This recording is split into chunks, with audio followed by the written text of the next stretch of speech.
Segunda carta de Paulo a Timóteo, capítulo 4, nós vamos ler somente a primeira parte do versículo 2. Diz assim, somente a primeira parte do versículo 2 do capítulo 4 da segunda carta de Paulo a Timóteo. Pregue a palavra. Amém? Podem sentar, irmãos, em nome de Jesus. Nós estamos falando sobre uma proposta para novos solas, para a atualidade, para a igreja atual. Na semana passada nós falamos dos solos cultos, que é a adoração, de que maneira a adoração deve ser prestada diante de Deus e como a igreja tem pecado nisso, como a igreja tem falhado no seu principal papel, que é culto, serviço de culto, serviço de adoração. E ainda como parte especial do culto, eu vou falar hoje de uma pregação. O nosso sola de hoje, o sola da semana passada foi solos cultus, no latim, que quer dizer somente adoração. Hoje, solo sermo, que quer dizer somente a palavra, somente a pregação. E por falar em pregação, ela faz parte do culto. Semana passada falamos de culto, mas falamos do que a igreja oferece para Deus. Adoração, louvor, desfrute da comunhão uns com os outros para a glória de Deus, desfrutar da presença de Deus, dos dons espirituais, da presença do Espírito Santo no meio de um culto. É por isso que vocês me veem aqui dando glória a Deus no meio de um culto. É por isto. Quem não dá glória a Deus não está cheio do Espírito Santo, não? Pode estar cheio, mas não está saindo, não está transbordando. Eu transbordo é dando glória. Eu não estou julgando quem está cheio e quem está vazio, mas na hora de transbordar, eu acho que não dá para ficar calado. Tem que soltar um grito de adoração ao nosso Deus. E os irmãos sabem, né? Eu não estou nem aí. Eu nasci pentecostal, fiquei reformado, mas não deixei de ser pentecostal. Eu sou um pentecostal reformado. Graças a Deus por isso. É coisa difícil de achar no Brasil, viu? No Brasil você acha pentecostal, que não é reformado, e acha reformado, que não é pentecostal. As duas coisas em uma igreja só é muito difícil. E nós temos este privilégio de sermos uma das únicas igrejas pentecostais reformadas do Brasil. A outra que eu conheço é a igreja cristã de Nova Vida, do bispo Walter McAllister. Essa é outra igreja semelhante à nossa que eu conheço. Mas, prossigamos. Semana passada falamos de como a igreja oferta um culto para Deus, como ela oferece um serviço de culto para Deus. E hoje nós vamos falar o contrário. Como que Deus traz para a sua igreja a sua palavra no meio do culto, ou no final do culto. Esta é uma parte que todos nós, ou pelo menos nós ansiamos muito. Os irmãos anseiam pelo momento da mensagem, embora algumas igrejas tenham irmãos que têm vontade de ir embora na hora da mensagem, mas aqui nesta igreja os irmãos têm anseio pelo momento da mensagem, e isto leva a mim e aos demais pregadores a uma responsabilidade para preparar a mensagem para ser trazida ao coração dos irmãos. E nada absolutamente de aparição do pregador. O pregador só aparece porque ele tem que estar falando, ele tem que estar diante da igreja para falar, mas quem deve sobressair é única e exclusivamente a palavra de Deus. Por isso, solo sermon. Este é o momento em que Deus vai trazer a sua palavra para a congregação, pois acabamos de levar a nossa adoração a Deus. Acabamos de ofertar diante de Deus aquilo que exalta a sua grandeza e lhe promove alegria. Agora é o momento dele nos alimentar e nos promover alegria. E este sermão, ou esta palavra que a igreja prega, ou que os pregadores, os pastores trazem para a igreja, deveria ser sempre um sermão bíblico. E um sermão bíblico, ele tem algumas características. Ele exalta a Cristo. Eu vou falar assim, na ordem que é colocado, eu vou falar de trás para frente. Mas na ordem da importância, eu vou falar corretamente. Primeiro, um sermão bíblico exalta Cristo. Ele não exalta o homem. Igrejas que pregam para exaltar o homem estão lotadas. Os pregadores não são pastores, são coaches. Eles são motivadores emocionais para a sua vida.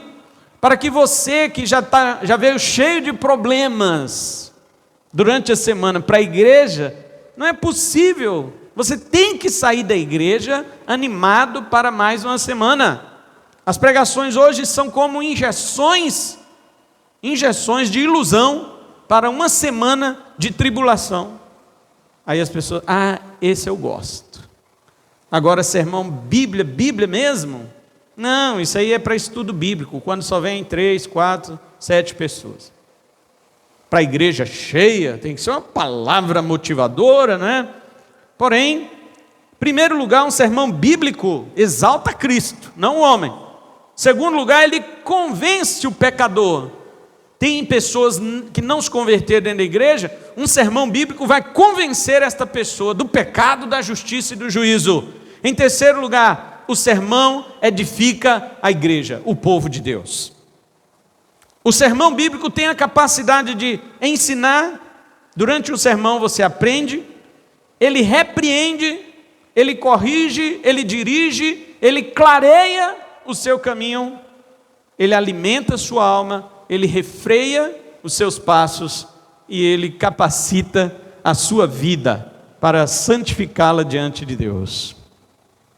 Como disse o apóstolo Paulo, que assim é a palavra inspirada de Deus. Está aí, alguns versículos antes do que nós lemos, 3,16, toda escritura é inspirada por Deus e útil para nos ensinar o que é verdadeiro e para nos fazer perceber o que não está em ordem em nossa vida. Ela nos corrige quando erramos e nos ensina a fazer o que é certo.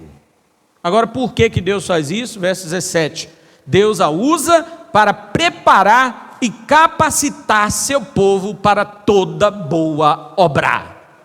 Você quer fazer boa obra? Não pode sem ser capacitado pela palavra pregada. Você não pode executar boa obra se você não tiver passado pelo solo sermão. O sermão ele deve revelar a Cristo e este crucificado, como disse Paulo em 1 Coríntios 2:2. Todas as passagens da Bíblia que você pregar, elas devem apontar para Cristo no final, o Filho de Deus. Jesus, quando ressuscitou, explicou as Escrituras para 2 dos discípulos que estavam no caminho de Emaús. E o texto lá em Lucas 24:27 diz assim: e começando por Moisés. Moisés aqui é uma figura de linguagem, é uma metonímia. Ele não está falando que Jesus começou por Moisés. Moisés, não. Começando por Gênesis, é isso que o autor quer dizer. Porque quem escreveu Gênesis foi Moisés.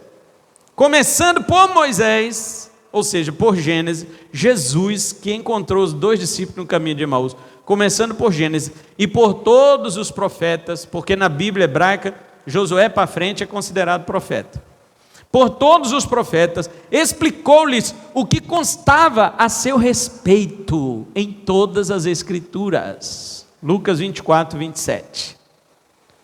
Jesus explicou desde Gênesis, vamos dizer hoje, né? De Gênesis a Malaquias, o que é que constava a seu respeito para aqueles 2 discípulos. Você imagina, irmãos, o que já é maravilhoso você participar de um curso bíblico, como teve aqui na nossa igreja. Nós vamos voltar a este curso. Teve curso bíblico aqui na nossa igreja que nós estudamos um panorama bíblico. Nós não entramos em nenhum assunto profundo, mas mostramos o panorama de cada livro bíblico para os irmãos que estavam fazendo o curso. E os irmãos se maravilhavam. Havia irmãos testemunhando e dizendo: gente, olha, eu não sei quase nada da Escritura e eu estou aprendendo neste curso bíblico. Agora, isso porque um mortal ignorante como eu que estava dando o curso. Agora você imagina 2 discípulos no caminho de Emaús até Jerusalém, 11 quilômetros de distância, ouvindo durante 11 quilômetros Jesus, o próprio, falar de Gênesis a Malaquias, o que estava escrito lá no Velho Testamento a respeito dele. Sabe o que eles disseram depois um para o outro, aqueles dois discípulos? A palavra daquele homem ardia em nosso coração enquanto ele falava. Você sente a palavra de Deus arder em seu coração? Ou você ouve e sai pelo outro lado? Jesus disse o seguinte para os judeus de sua época, em João 5,39 ele diz: examinais, vocês examinam as Escrituras porque vocês pensam que nela tem a vida eterna, e é verdade, mas elas testificam a respeito de mim. Toda a Bíblia aponta para Jesus. Não confunda isso com Jesus, a chave hermenêutica, não é isso não. Depois, em outra ocasião, eu explico essa bobagem. Isso aí é uma bobagem que surgiu depois, da teologia liberal. E muitos, como Caio Fábio, Ed René Kivitz e outros, abordam esta forma de interpretar a Bíblia. Jesus é a chave hermenêutica. Não é. Mas depois vou explicar para os irmãos. Mas uma coisa Jesus é a convergência de toda a Bíblia. Isso ele é. Toda a Bíblia fala dele. Toda a Bíblia fala dele. Estava transmitindo a Bíblia para minha filha, uma certa história, porque criança gosta de história. Então eu falei da história da Páscoa. Já contei isso aqui, né? Alguns irmãos não estavam. E ela ficou assim bem atenta, porque ela queria decorar as 10 pragas, né? A praga do rio em sangue, das rãs, a praga dos piolhos, das moscas, aqueles negócios que aconteceram no Egito, e ela decorou as 10 pragas que aconteceram no Egito. E quando chegamos na Páscoa, na hora do filho primogênito que morreu, que era a 10ª praga, e aí tinha que matar um cordeiro, passar o sangue dele na porta, para os filhos de Israel não morrerem. Aí ela ficou assim, espantada, e quando terminou aquela história, ela aliviou, né? O povo de Deus foi liberto. Aí eu perguntei para ela: você sabe o que representa este cordeiro aqui? Que o sangue dele foi passado na porta. Ele representa Jesus, que morreu na cruz pelos nossos pecados, e o sangue dele foi derramado e passado em nossas vidas para perdoar nossos pecados, a fim de que nós não sejamos mortos como foram mortos aqueles primogênitos do Egito. E ela chorou. Hoje ela disse para mim: pai, Jesus não devia ter morrido, né? Ele ficava com a gente. Eu disse para ela: não, minha filha, Jesus morreu para que a gente pudesse ir para o céu. Se ele não morresse, a gente não iria. E você não quer ver Davi? Ela é apaixonada com Davi. Você não quer ver Davi lá no céu? Pois é, você não veria Davi se Jesus não tivesse morrido na cruz. Mas fica tranquila, tá? Ao 3º dia ele ressuscitou. Ele foi para o céu e um dia ele virá para nos levar para lá. E ela disse: quando é? Eu falei: não sei, ninguém sabe, somente o Pai. Ele está aguardando a ordem do Pai para vir buscar a sua igreja. Aguarde sendo obediente e fiel a Deus. Portanto, é muito estranho que algum pregador fale da Bíblia e não fale de Cristo. É estranho. Alguém disse para mim assim: pastor, fui visitar uma igreja aqui em Vilhena para dar suporte a uma pessoa que está congregando nessa igreja, começando agora. Eu fui lá.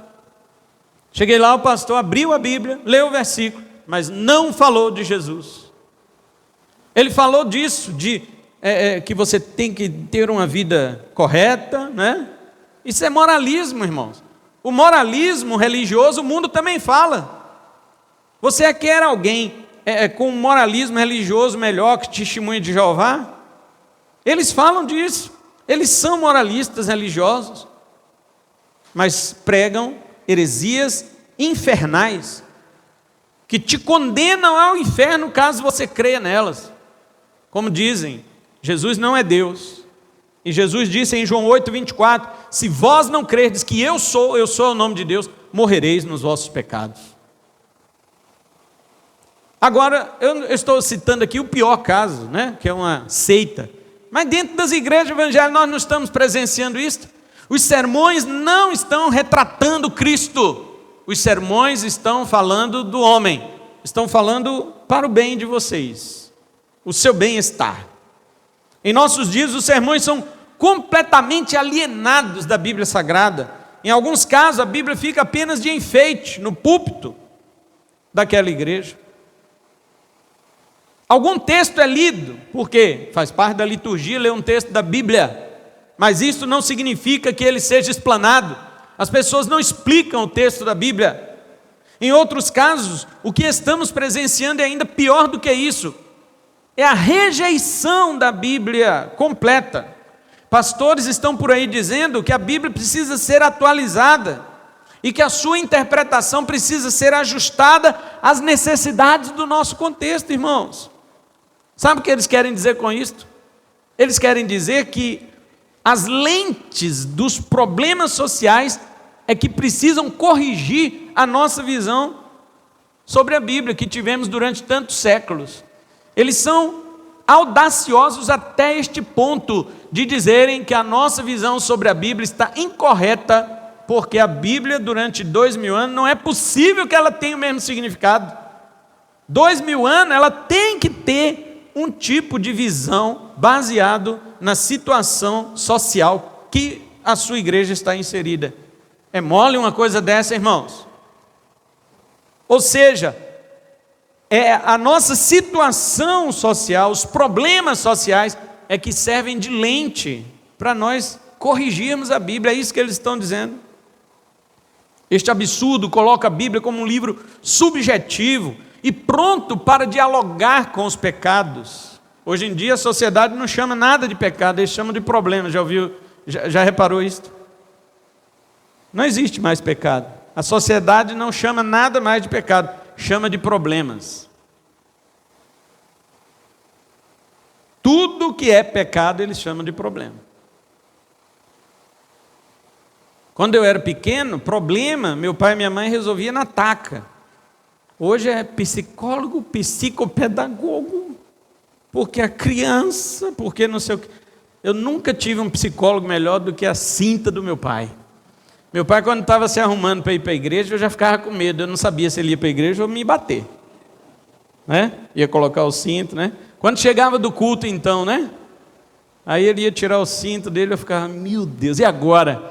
Meu pai está desfrutando do bom culto ou ele vai aplicar uma correção aqui agora?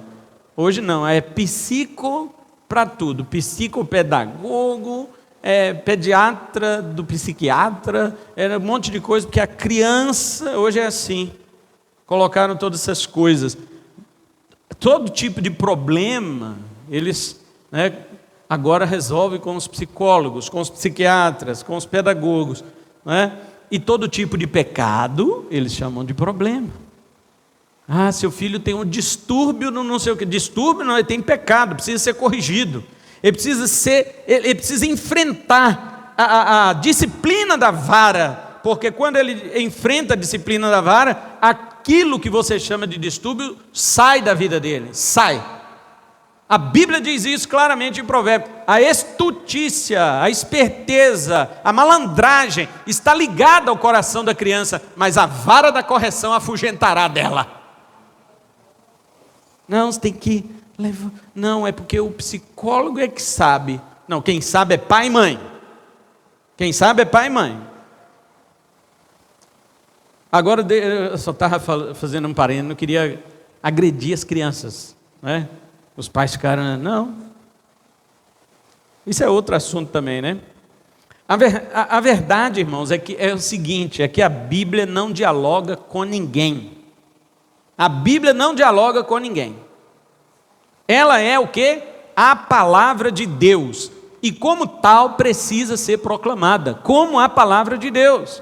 Os sermões estão vazios de significado justamente porque eles estão rejeitando o significado da Bíblia e tentando aplicar um significado moderno e interessante para esta sociedade, mas aquele significado de Deus que é mostrado originalmente nas Escrituras está sendo rejeitado. Por isso que eles dizem que a Bíblia precisa dialogar. A Bíblia precisa dialogar com o pecador. Não, diálogo é estabelecido entre iguais. A Bíblia, né, acraseado, a Bíblia nada prepondera.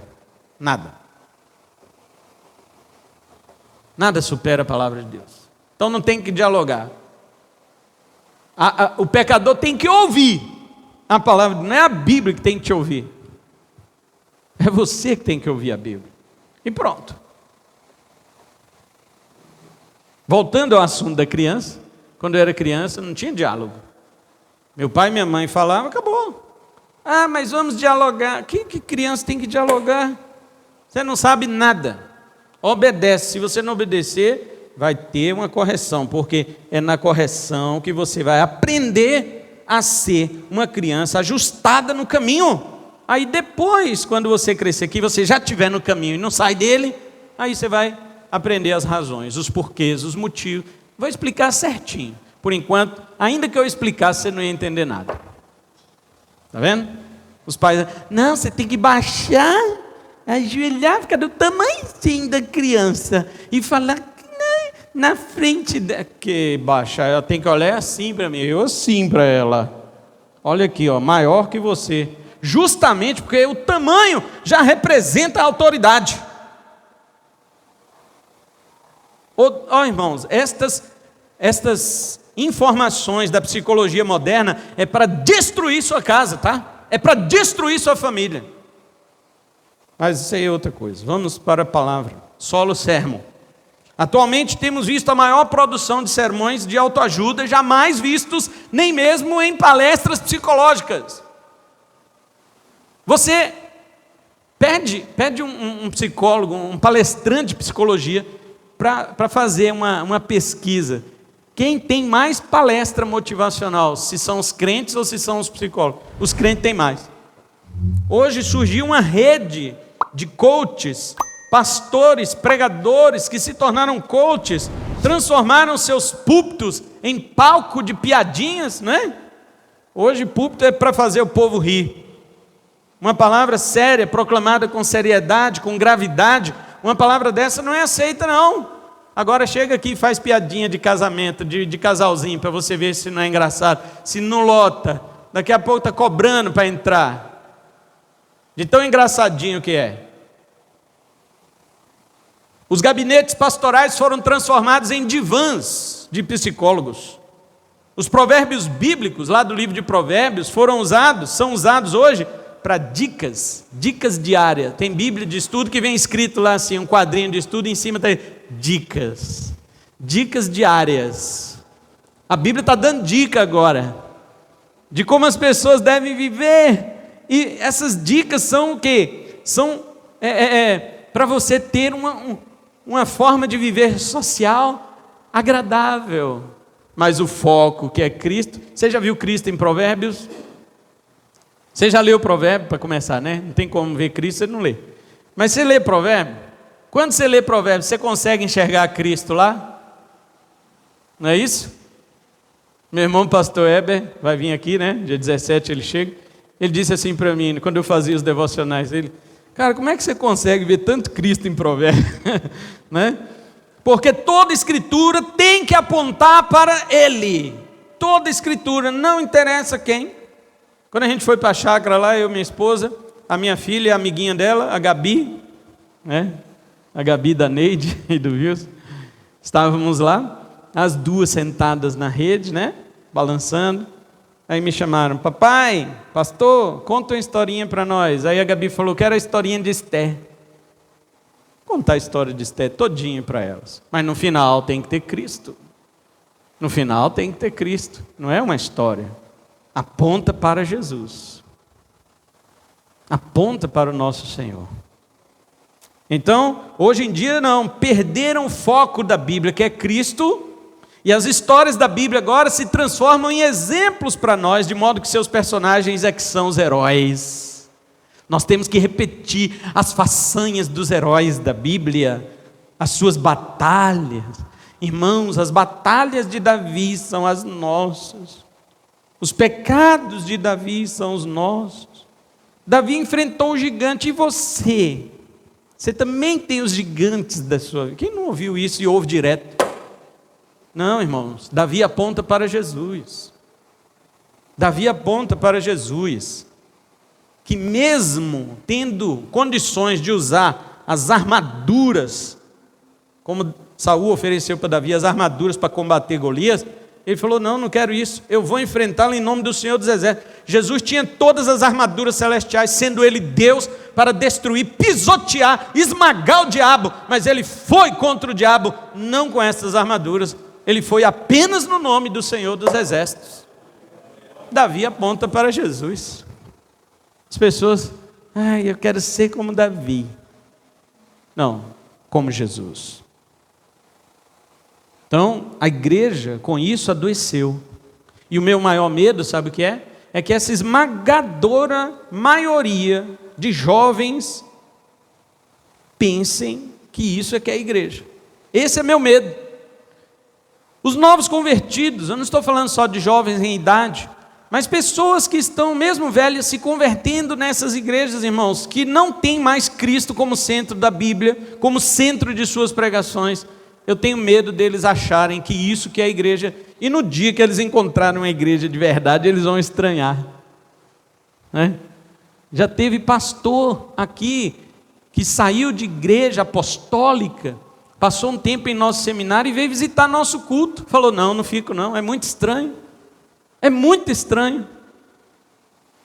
aqui é muito Cristo, é muito Jesus para lá e para cá, não dá para ficar. Os louvores, cadê aquele louvor que mexe com a gente? Não dá para ficar. Já tivemos isso aqui. Isso já está acontecendo. Pregadores do perfil de Paul Washer, Paulo Júnior, já estão sendo vistos como intolerantes e radicais. As falas mansas que são aceitas atualmente são as do tipo Victor Azevedo, David Leonardo, Ivan Saraiva, Tiago Brunet. Esses são os tipos que estão sendo aceitos, inclusive pastores antigos, que antigamente pregavam verdadeiramente a palavra de Deus, já se curvaram ao discurso atual, abandonando o solo sermon, como Caio Fábio, todos já sabem, Ricardo Gondim, Ed René Kivitz, Ariovaldo Ramos, entre outros. Homens que trocaram a palavra de Deus pelos discursos da ideologia. Irmãos, que vexatório para a igreja do Senhor. A mensagem de Cristo e este crucificado é uma mensagem sangrenta. Fala de sangue.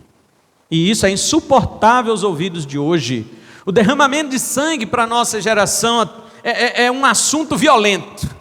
É violento. Óbvio que alguém... Eu não sei porque só fazendo um parênteses aqui que eu lembrei, não sei porque que o YouTube está recomendando aquela pregação minha que eu fiz sobre Zeruia. Zeruia. A irmã de Davi, né?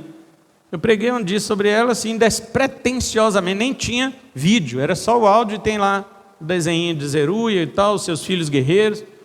O YouTube está indicando essa mensagem para todo mundo. Nunca teve tanto acesso no meu canal como essa mensagem de Zeruia. Não sei quem deu no YouTube. Porém, as pessoas vão lá e comentam e falam: meu Deus, estou espantada. Só que hoje alguém comentou, ontem, né? Alguém comentou assim, nossa, derramamento de sangue, quanta maldade.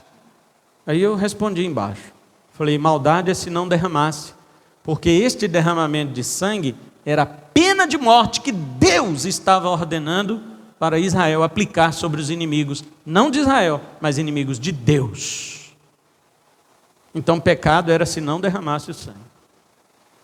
Só uma observação, mas vamos voltar para o sangue de Jesus. As igrejas hoje, elas acham que o sangue de Jesus derramado também é questão de violência. Então, para amaciar a hediondez do pecado, o discurso filosófico atual é esse, que não existe pecado, o que existe é problema, e evita-se falar do sangue de Jesus na cruz, porque sangue é coisa de violência. Aí o que eles falam?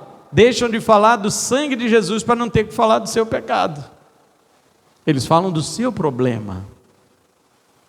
Está entendendo como está sendo hoje? As pregações estão sendo desta forma. Então, se não há pecado, para que falar do sangue de Jesus, gente? Para que falar do sangue de Jesus? Se não há pecado, não precisa de derramamento de sangue. Por isso a mensagem do Cristo crucificado é um escândalo para a nossa geração também, como foi para os coríntios na época de Paulo. O pecado tem suas graves consequências, entre elas a pior de todas, que é a condenação do inferno sem fim. Essa palavra tem um tom ameaçador e à primeira vista parece agressivo e intolerante. Não é o discurso que os nossos contemporâneos gostam de ouvir. A mensagem para eles deveria ser macia e amigável.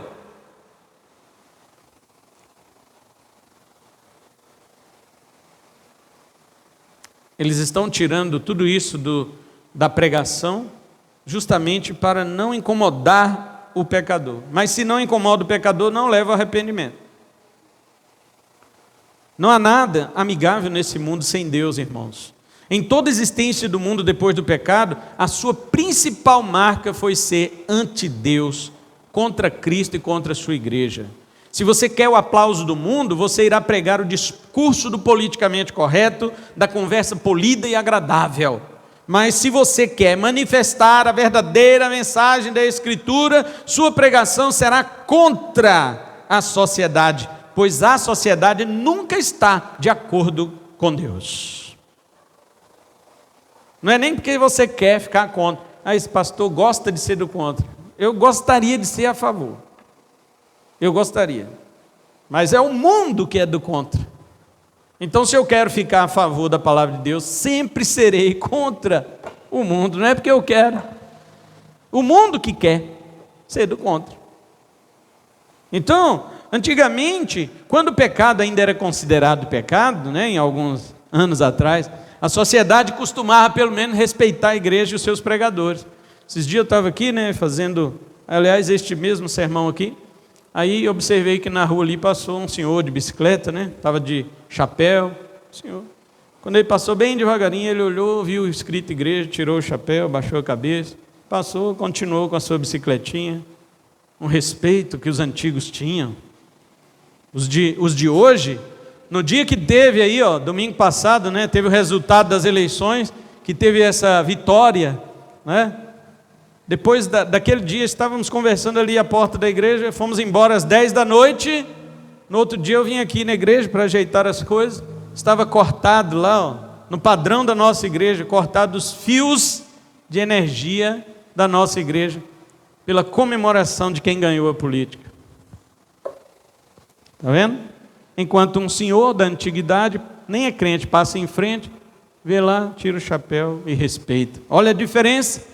Isso quando antigamente a sociedade respeitava a igreja, mas hoje relativizaram a verdade e o conceito do que é pecado, então não há mais necessidade de se respeitar quem proclama isto.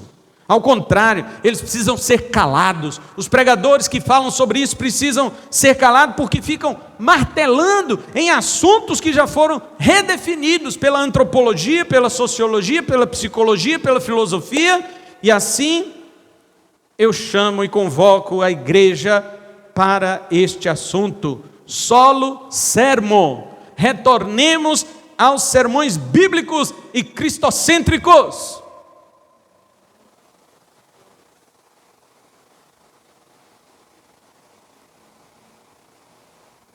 Quero finalizar dizendo que os sermões dos apóstolos, todos eles eram cristocêntricos. Todos. Leia o livro de Atos. Quando você lê o livro de Atos, você vai ver a pregação de Pedro. Eu só não sei por que no final da pregação de Pedro, 3.000 pessoas se convertem. Eu prego 3.000 sermões para converter um. Pedro pregou um sermão, converteu 3.000. E você sabe o que ele fala no sermão? Vocês são menininhas dos olhos de Deus, príncipes e princesas de Cristo. É isso que ele fala? Ele fala: vocês mataram o Senhor da glória.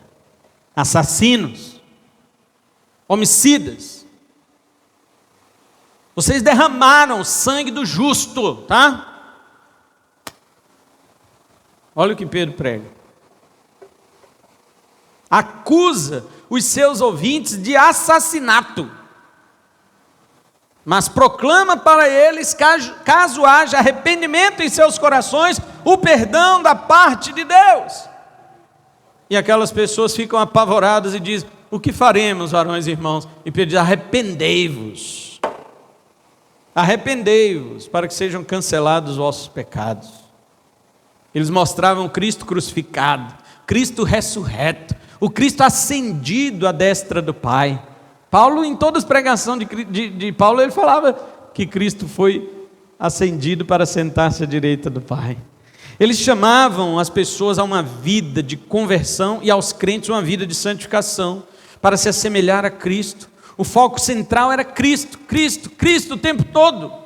Tudo o mais que girava em torno do seu santo nome era objetivo da igreja naquela época.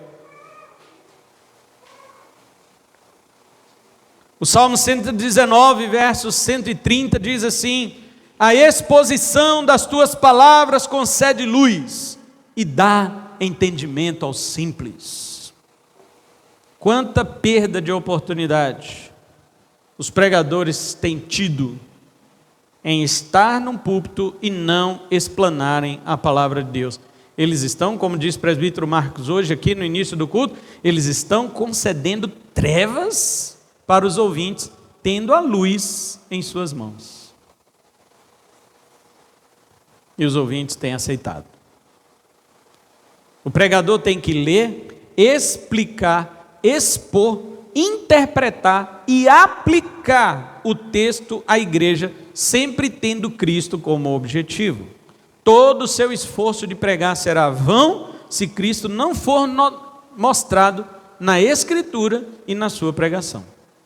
Tudo mais que ele tiver dito será lançado numa terra inútil, não porque os corações estarão fechados, até podem estar mais abertos do que se ele estivesse falando a verdade da palavra, mas porque a semente não, aliás, é porque não foi a semente que ele lançou. Imagine você, se o semeador sair lançando pedrinhas, vai nascer o quê? Ah, vou lançar pedrinhas porque elas parecem semente. Elas parecem, mas não vai nascer nada. Nada irá nascer.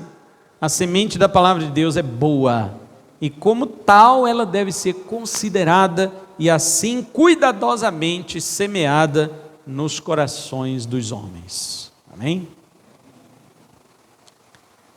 É o que eu convoco hoje.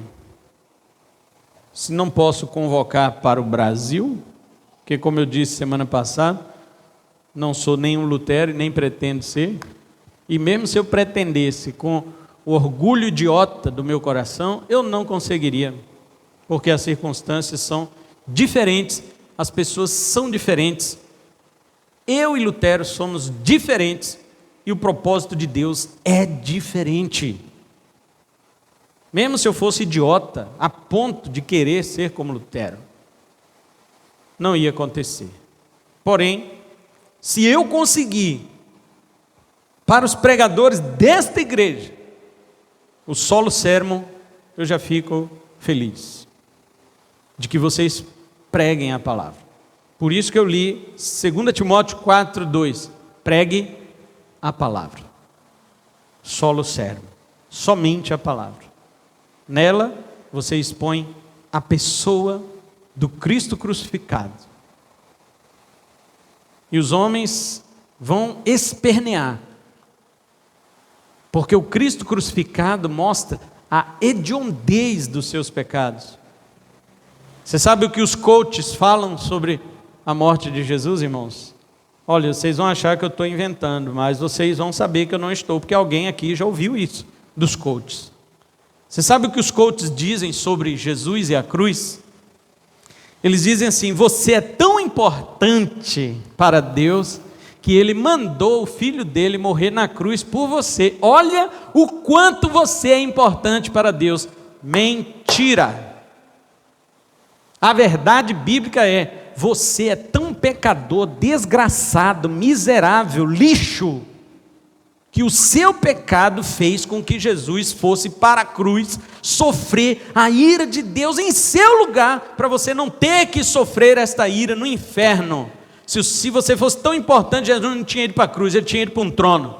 Mas não foi para o trono que ele foi para a cruz, porque seu pecado, o meu pecado, é um lixo, é um churume que sai do lixo, que cai no subsolo e contamina a terra. Isto é o nosso pecado diante de Deus. A cruz não revela a sua importância, ela revela a sua miséria.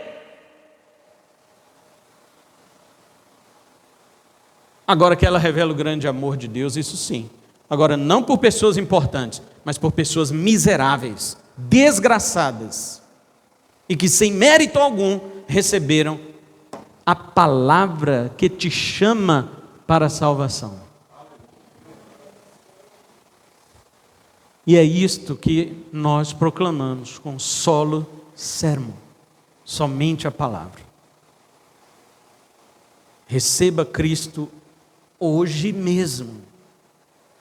Hoje mesmo, não deixe para depois. Faça hoje um pacto com o Senhor Jesus. Entre debaixo do pacto que Deus o Pai já fez com ele.